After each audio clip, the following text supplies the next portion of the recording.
Hello my dear friends, আপনাদেৰ সকলকে পুনৰ এটি নতুন ভিডিওলৈ আন্তৰিক স্বাগতম জনাইছো। আজি আমি এই ভিডিওটিত আমি এটি নতুন বিষয় আলোচনা কৰিম। আজিৰ বিষয় হৈছে one word substitution, এটা শব্দত প্ৰকাশ কৰা। এই টপিক সম্পৰ্কে আমি গ্ৰেড 3 বা গ্ৰেড 4 ৰ বিষয়ে যিবিলাক প্ৰশ্ন আমাক হততে পৰীক্ষা দিয়া থাকে তেনে প্ৰশ্ন আলোচনা কৰিবলৈ লৈছো। আপোনালোকে সম্পূৰ্ণকৈ ভিডিওটি চাও বুলি আশা থাকিল। নিশ্চয়কৈ ইয়াৰ পৰা আপোনালোকে উপকৃত হ'ব। আহকচোন বাৰু প্ৰশ্নোত্তৰ সমালোচনা কৰি লওঁ। প্ৰথম প্ৰশ্ন চাওক, যিবোৰ ইয়াত দিয়া আছে এনিমেলস which give milk, যিবোৰ জন্তুৱে আমাক গাখীৰ দিয়ে আমি তাক কি বুলি কম? গাখীৰ দিয়া জন্তুক আমি কি বুলি কম? গতিকে সেইটো কি কোৱা হয়? অসমীয়া শব্দ হৈছে স্তন্যপায়ী প্ৰাণী, যাক আমি ইংৰাজীত কি বুলি কওঁ? মেমেলস। গতিকে আমাৰ অপশন যেটো বি দিয়া আছে হে আমাৰ শুদ্ধ উত্তৰ। দ্বিতীয় কোৱেশ্চন দিয়া আছে life story of a person written by someone else, যদি কোনবা মানুহৰ জীৱনৰ বিষয়ে অন্য কোনবাই লিখে তেতিয়া আমি তাক কি বুলি কম? এটা কথা মনত ৰাখিব, যদি এজন মানুহে নিজৰ জীৱনৰ বিষয়ে লিখিছে তেতিয়া তাক আমি অটোবায়োগ্ৰাফি বুলি কওঁ, আৰু যদি এজন মানুহৰ জীৱনৰ বিষয়ে বেলেগি লিখিছে তেন্তে তাক বায়োগ্ৰাফি বুলি কোৱা হয়। আমি উদাহৰণ হিচাপে এটা যদি এনেকৈ লওঁ, দ্য উইংছ অফ ফায়াৰ নামৰ কিতাপখনৰ বিষয়ে আমি নিশ্চয় সকলোৱে জানো। উইংছ অফ ফায়াৰ এই কিতাপখন লিখিছে ডক্টৰ APJ আব্দুল কালামে। এতিয়া এই উইংছ অফ ফায়াৰ কিতাপখন যেহেতু ডক্টৰ APJ আব্দুল কালাম নিজে লিখিছে, সেইভাবে এইখনক আমি কি বুলি কম? অটোবায়োগ্ৰাফি। কিন্তু ডক্টৰ APJ আব্দুল কালামৰ বিষয়ে যদি অন্য কোনবাই লিখে তাক আমি বায়োগ্ৰাফি বুলিহে জানে। নিশ্চয় এখিনি বুজি পাত অলপ অসুবিধা হোৱা নাই। আমি যেটো question number 3 the art of beautiful handwriting, সেইটো কি বুলি কোৱা হয়? হাতৰ আখৰৰ বিষয়ে অধ্যয়ন বা সেই যেটো ধুনীয়া হ্যান্ডৰাইটিংৰ যেটো কলা হেতুক আমি কি বুলি কম? হেতুক আসলতে কি কোৱা হয়? দ্য আৰ্ট অফ বিউটিফুল হ্যান্ডৰাইটিং ইয়াক কোৱা হয় কেলিগ্ৰাফি। পৰৱৰ্তী প্ৰশ্ন আমি আগবাঢ়িছো। পৰৱৰ্তী প্ৰশ্ন দি আছে ওয়ান হু ট্ৰিটস মেন্টাল ইলনেস, যিজন মানুহে অন্য মানুহৰ মানসিক ৰোগৰ চিকিৎসা কৰে, তাৰ মানসিক ৰোগৰ যিজন চিকিৎসক তেখেতক কি বুলি কোৱা হ'ব? তেখেতক কোৱা হয় সাইকিয়াট্ৰিষ্ট। গতিকে অপশন ডি আমাৰ শুদ্ধ উত্তৰ হ'ব। পৰৱৰ্তী প্ৰশ্ন দি আছে the study of human behaviour, মানুহৰ আচৰণৰ বিষয়ে যিহেতু অধ্যয়ন কৰে তাক কি বুলি কোৱা হ'ব? ষ্টাডি অফ হিউমেন বিহেভিয়াৰ সেইটো কোৱা হয় সাইকোলজি, আমি যেটো মনোবিজ্ঞান বুলি কওঁ। গতিকে সেইটো আমাৰ শুদ্ধ উত্তৰ। 5 ৰ অপশন বি আমাৰ শুদ্ধ উত্তৰ হ'ব। Question number 6 N ability to copy the behaviour of person, এনে ক্ষমতাৰ যাৰ জৰিয়তে আমি আনৰ আচৰণৰ নকল কৰিব পাৰোঁ, সেই কথাটোক কি বুলি কোৱা হয়? আমি নিশ্চয় সকলোৱে জানো যে এইটোক আমি কি বুলি কওঁ? মিমিক্ৰি বুলি জানো। আমি যদি বেলেগৰ কেনেকৈ কথা কোৱাৰ ধৰণ, খোজ কঢ়াৰ ধৰণ বা তেওঁ কেনেকৈ বহে, চাল চলন এইবিলাক যদি কপি কৰি পাই আমি সেই যেটো ব্যৱস্থা হেতুক আমি কি বুলি কওঁ? মিমিক্ৰি বুলি কোৱা হয়।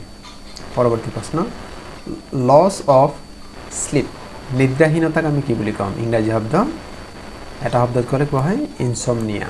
অপশন বি শুদ্ধ উত্তৰ। পৰৱৰ্তী প্ৰশ্ন কোৱেশ্চন নম্বৰ 8 ইয়াত দিয়া আছে study of population, human population যদি আমি ষ্টাডি কৰোঁ বা জনসংখ্যাৰ বিষয়ে যদি আমি অধ্যয়ন কৰোঁ তাক কোৱা হয় ডেমোগ্ৰাফি। অপশন আমাৰ সি শুদ্ধ উত্তৰ। কোৱেশ্চন নম্বৰ 9 যে ওয়ান হু ডিপেন্ডস অন আদাৰ্স, যিয়ে আনৰ ওপৰত নিৰ্ভৰশীল। আনৰ ওপৰত নিৰ্ভৰশীল যেতিয়া হয় আমি তাক কি বুলি কওঁ? পৰজীৱী। তাৰ ইংৰাজী শব্দ হৈছে প্যাৰাসাইট। অপশন এ আমাৰ শুদ্ধ উত্তৰ। Question number 10 a small shop that sells fashionable clothes, cosmetics etc, এনে এটি দোকান য'ত ধুনীয়া সাজপাৰ আৰু প্ৰসাধন সামগ্ৰী বিক্ৰী কৰা হয় তাক কোৱা হয় বুটিক বুলি কোৱা হয় ইংৰাজী শব্দ। অপশন সি শুদ্ধ উত্তৰ। কোৱেশ্চন নম্বৰ 11 বিলিভাৰ্স অফ ফেট, যিহেতু ভাগ্যক বিশ্বাস কৰে, ভাগ্যত বিশ্বাস কৰা ব্যক্তি তাক আমি তাক কি বুলি কম? সেইটো হৈছে ফেটালিষ্ট অপশন ডি শুদ্ধ উত্তৰ হয় আমাৰ পৰৱৰ্তী প্ৰশ্ন স্টাডি অফ স্টাৰ্স নক্ষত্ৰ গ্ৰহ নক্ষত্ৰ বা তাৰকাপুঞ্জ এইবিলাকৰ বিষয়ে যদি অধ্যয়ন কৰা হয় তাক ইংৰাজী শব্দ কি বুলি কোৱা হয় তাক কোৱা হয় astronomy জ্যোতিৰ্বিদ্যা question number 13 a shelter for a dog য'ত কুকুৰ থাকে কুকুৰ থকা ঠাইক আমি কি বুলি কম কুকুৰ থকা ঠাইক আমি জানো যে এটো কেনেল বুলি কোৱা হয় কুকুৰ থকা ঠাই or shelter of a dog পৰৱৰ্তী প্ৰশ্ন নিজকে হত্যা কৰা কিলিং অফ সেলফ যদি নিজকে হত্যা কৰে সেই যেটো ব্যৱস্থা তাত সেই প্ৰসেসটো কিলিং অফ সেলফ ইয়াক কোৱা হয় আমি সকলো জানো আত্মহত্যা যেটো কও সুইসাইড অপশন ডি শুদ্ধ উত্তৰ question number 15 a man whose wife has died এটা চাওক ইয়াতে যদি কোনোবা মহিলাৰ স্বামীৰ মৃত্যু হৈছে তাক আমি কি বুলি জানো কোনোবা মহিলাৰ স্বামীৰ মৃত্যু হৈছে তেতিয়া আমি উইডো বুলি জানো বিধৱা কিন্তু ইয়াতে সুধা হৈছে a man whose wife has died যিজন ব্যক্তিৰ স্ত্ৰী বা পত্নীৰ মৃত্যু হৈছে তাক আমি জানো widower আৰু বেচেলাৰ হলে যিজন বিয়া পতাই নাই বিপদ এইটোৰ অসমীয়া হৈছে বিপত্নীক আৰু এইটো হৈছে আমি যেটো বৰলা বুলি কওঁ বেচেলা মানে বৰলা উইডো মানে যিজন মহিলাৰ স্বামীৰ মৃত্যু হৈছে অৰফেন মানে আমি জানো ঘাট মাউৰা বা মাউৰা যাৰ পিতৃ মাতৃ নোহোৱা হৈছে question number 16 study of flying airplanes আমি যদি উৰাজাহাজৰ উৰণনৰ বিষয়ে অধ্যয়ন কৰো তাক কোৱা ইংৰাজীত কোৱা হ'ব এভিয়েশন অপশন এভিয়েশন এই আমাৰ শুদ্ধ হ'ব 16 ৰ বাবে question number 17 one who loves his country এজন ব্যক্তি যিয়ে নিজৰ দেশক ভাল পায় তাক কোৱা হয় পেট্ৰিয়ট বা দেশপ্ৰেমী বা যিজন দেশপ্ৰেমিক বা স্বদেশ প্ৰেমী হেতু আমি পেট্ৰিয়ট শব্দৰ দ্বাৰা বুজাও অপশন 17 ৰ বি অপশন শুদ্ধ আছে আমাৰ পৰৱৰ্তী কোৱেশ্চন হৈছে স্টাডি অফ মাউন্টেইনছ পৰ্বতৰ বিষয়ে যদি আমি অধ্যয়ন কৰো তাক আমাৰ কি বুলি কোৱা হয়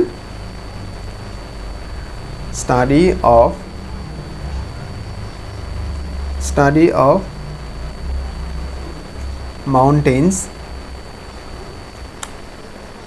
ইয়াত দিয়া আছে or study of mountains ইয়াত আমাৰ শুদ্ধ উত্তৰটি হ'ব orography আমাৰ অপশন বি শুদ্ধ উত্তৰ হ'ব question number 19 a short written account of one's education and past employment এজন ব্যক্তিৰ শিক্ষা আৰু পূৰ্বৰ কৰ্মসংস্থাৰ বিষয়ে লিখা এক চমু টুকা আমি যদি এনেকৈ কওঁ তেতিয়া তাক কোৱা হ'ব বায়োডাটা আমি যে চাকৰিৰ বাবে আমি যে জমা দিও বায়োডাটা তাত কি থাকে কোনোবা এজন ব্যক্তিৰ তেওঁৰ এডুকেশ্যন তেওঁৰ শিক্ষাগত অৰ্হতা বা তেওঁৰ পূৰ্বৰ অভিজ্ঞতা এই বিষয়ে তাত এটা চমু টুকা দিয়া থাকে তাক আমি কি বুলি কওঁ বায়োডাটা আমি যাক সিভি বুলি কওঁ সাধাৰণতে আজিৰ ভিডিঅ'ৰ লাষ্ট প্ৰশ্ন one who eats human flesh যিজন মানুহে মানুহৰ মাংস খায় আমি তে কি বুলি কম